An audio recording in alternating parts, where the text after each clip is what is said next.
Ayan yung bulaklak. Paglaglagan na naman ito pag ito ay mangin at madapuan ng ulan. Yan ang bahay ko. Ayan ang bahay. Yan, puro halaman na lang nagawa sa buhay. Palipas ayan ang construction na ginagawa sa tabi ng bahay ko. Pero pagdating sa loob ay grabe ang tulo. Grabe ang tulo nito. Grabe. Sana umaraw na para malagyan ko ng bulkasil. Kasi grabe na ang tulo. Mamaya magko-construction din ako sa taas mamaya. Akong orchid sa taas. Pero akit ako sa taas. Titignan ko kung ayos yung ginawa ko sa taas na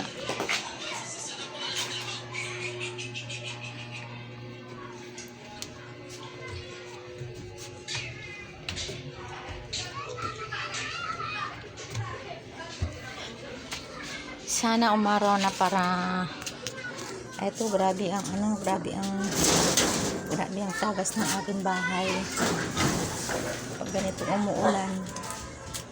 Ayan ang mga nilagyan ko ng mga sinampay ang dami kasi ayan ang mga butas, may mga nakasahod pa. Ayan pinaglalagyan ko ng sahod sa bubong kasi lalo dito maraming tumatagas yan sa gilid. Ayan ang dami. Pagdating dito ang daming butas. Ayan, puro na lang tabing. Pero titingnan natin sa labas doon sa may halaman kung mapapatakan ng ulan yung halaman, malalagyan yung mga bulaklak. Ayan ang ito mga kapitbahay ko yan. Ayan sila. Ayan. Ito yung mga halaman ko na may sili, may tanim akong talong. Ayan yung mga bulaklak. Ayan, kawawa naman ang mga bulaklak na ito. Pag ito'y nalaglag ng nalaglag, pag ito'y natamaan ng ulan, ayan po, ayan ang mga tanim ko. Kaya ito, grabe ang pag-aalaga ko dito sa mga halaman na ito, lalo na itong mga rose na to. Ito, ayan, dami siyang bulaklak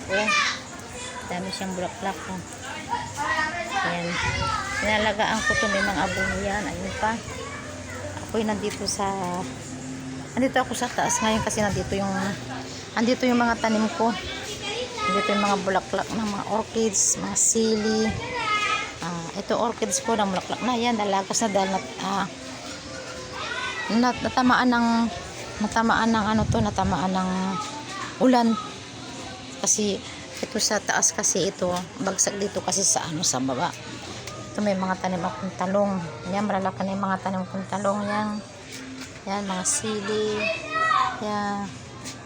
Grabe ang ng ulan. Ayun ang kapitbahay kong construction. Yan. Diyan tumatagas lahat ang tubig papunta sa loob ng bahay. Kasi ang bahay ko hindi pa tapos. Kaya, eto na dito ako ngayon.